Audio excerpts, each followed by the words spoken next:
So, Apple is now terminating Epic's developer account on the App Store. Yeah, things are still escalating. The UK had ditched exam results generated by an algorithm that's affecting me specifically, and the US is making it even harder for Huawei phones to get Android updates.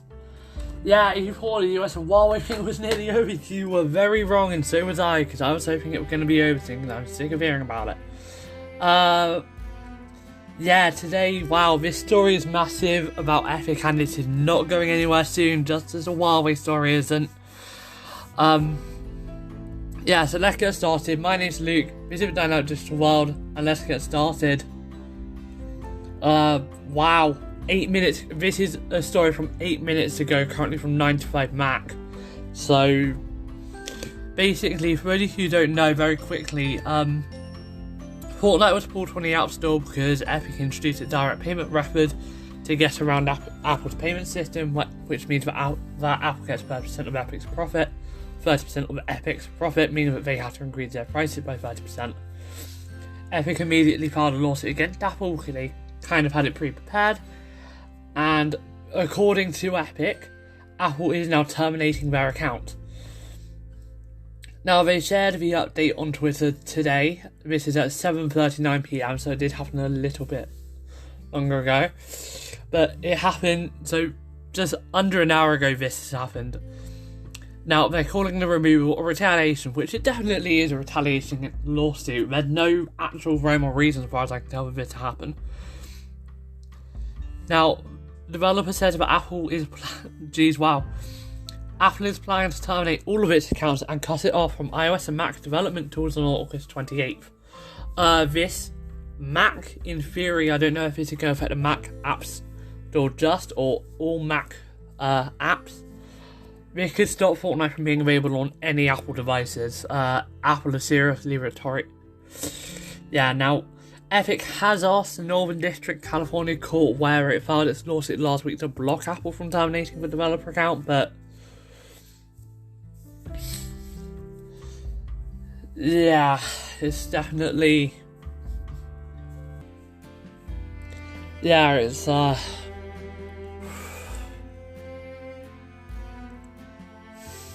wow.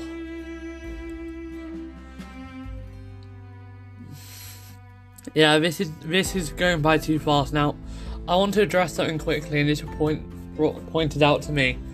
I recently said that I think Google might win the case, more likely to than Apple. That was on the monopolistic side of it. You see, Google doesn't have a monopoly over the App Store market, so whilst they can ban it from their own Google Play Store, that's not them trying to get a monopoly.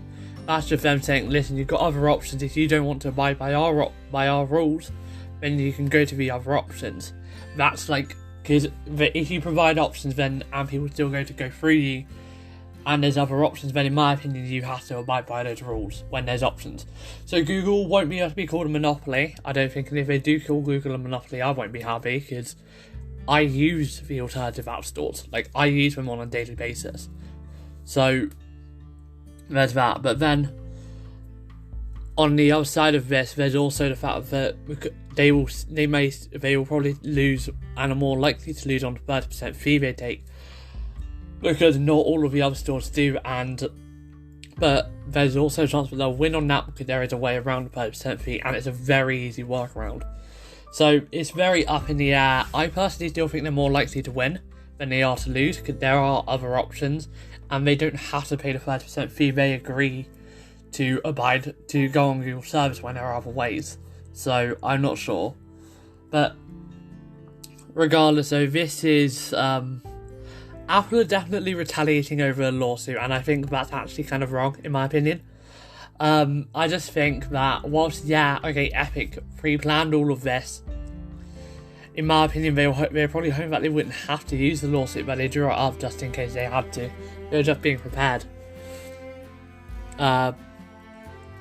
That's just what I call being prepared. Like, yeah, they had everything ready, and yes, the advert was definitely meant to provoke people, but it's the truth.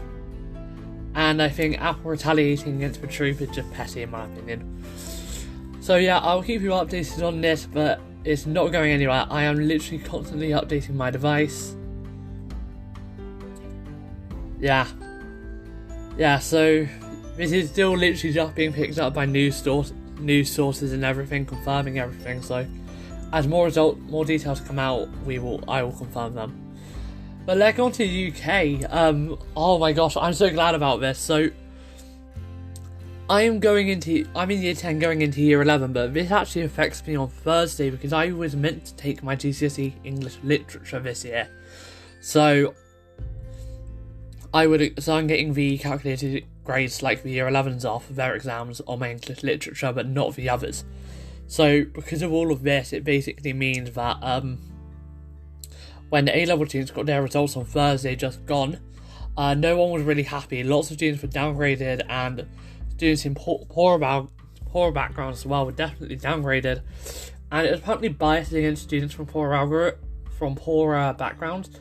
Now, I'm going to make this clear though, it's literally, like, I know this algorithm, I've seen the sheets. Like, I've seen the sheets of how it compared. And it was literally just matching, so from 2017 to 2019, whatever the percentage average was of A stars, that had to be equal. Percentage average of A's had to be equal, same for B's, same for C's. Basically, the percentage average of people getting the same scores had to be relatively equal. They didn't take into account any prior attainment or what the actual students were like, they just did it based on percentages. And because of this, it was biased against students from poor backgrounds. Well, now whilst that may not be on purpose, oh, hang on.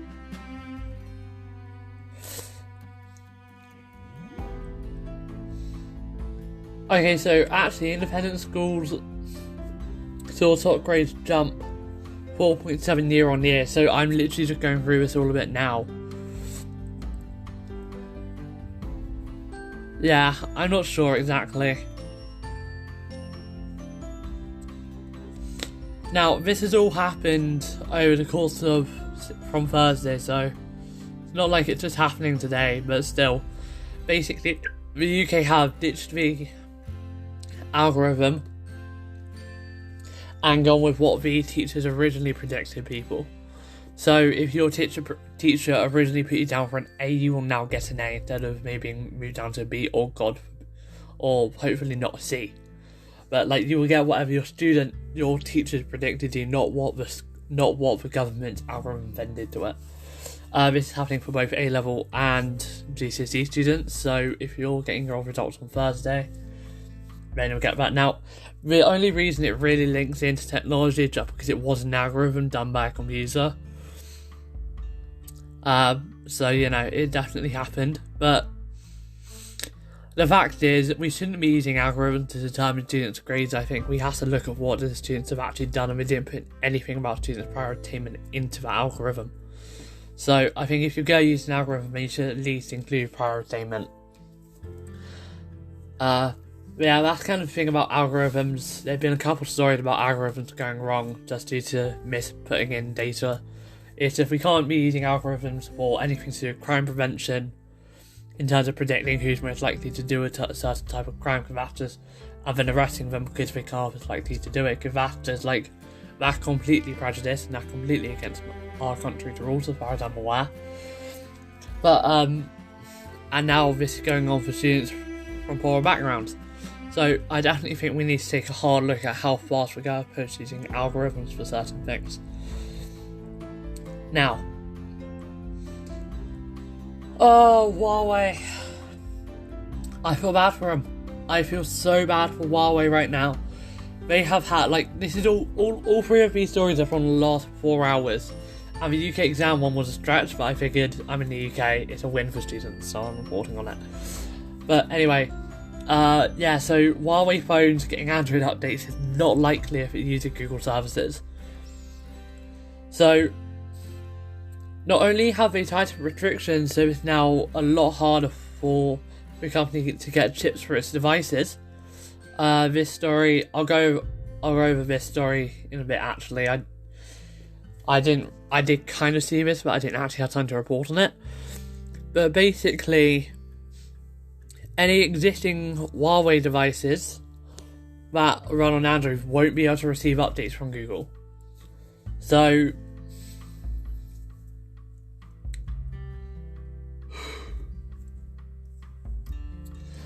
yeah, so I'm not exactly sure what's going on, so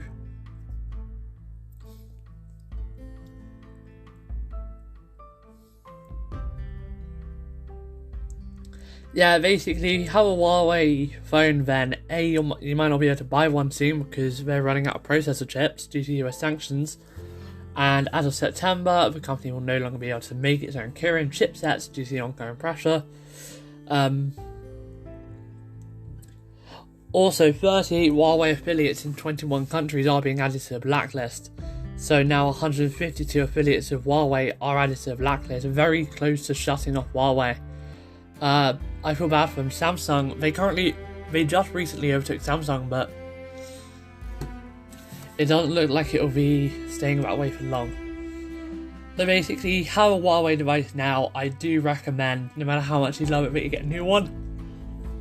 I'd hope that you already had, but now if you have a Huawei device, you will no longer be able to use it with reasonable security updates.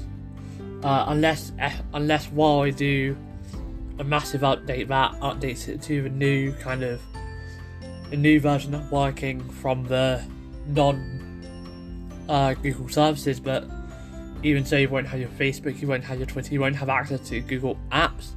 Like, you'll be very limited in what you can do unless you're comfortable attempting to do some very serious modding to your device, which I don't recommend just because of how hard this specific level of modding would be. It's a very high level of it that you would have to do. Yeah. So it's definitely... yeah. Long story short, Huawei is almost dead as far as I can tell. They can't really get chips for their devices that make them worth using as far as I'm aware. Let's go over the so hang on, I'm gonna search for this, but honestly I think the US government is taking this a bit too far. Yeah, so we got a bit more rules on how it's gonna work now actually. So basically, Apple has used the phrasing of cure their breaches to Epic. So yeah, basically, if they don't fix what's going on, then Epic will be banned from the Apple Developer Program. I don't even know if they'll be able to. I don't even know if they're able to.